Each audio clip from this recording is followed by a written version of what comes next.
presence, then you cannot lead the people of God. And this was one trait God realized that Moses had, that this was a person who I can tabernacle with, who I can say, go. And in spite of him questioning me, he still went.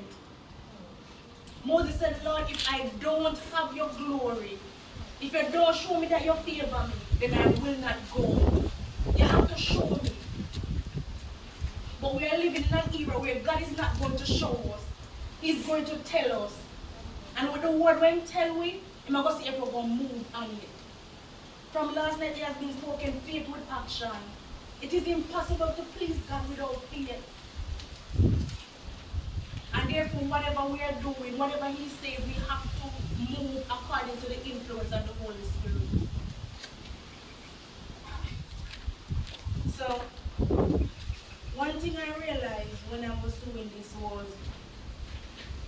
God indicated his presence in the Old Testament as an event. He indicated his glory as an event because Moses said, Lord, you need to show me.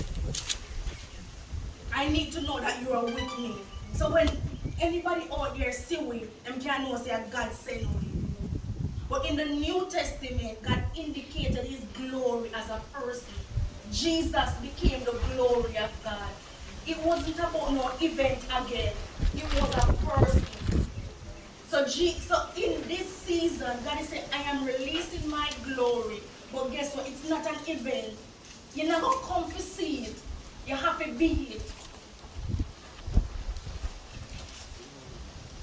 The book of John connects God's presence in giving the law and the indwelling of the presence of the Lord in the tabernacle to Jesus dwelling with humanity by calling Jesus the Word. And this we can see in John 1 verse 14. So John connects God's presence in the giving of the law and the indwelling of the presence of God in the tabernacle to Jesus, calling Jesus the Word. And John 1 verse 14 declares that the Word became flesh, which was Jesus, and made his dwelling among us. We have seen his glory, the glory of the one and only Son, who came from the Father, full of grace and truth. So we have seen Jesus in the splendor, which is the glory of God. We have seen him in the power of God. So Jesus carried his Father glory with him. Also in Matthew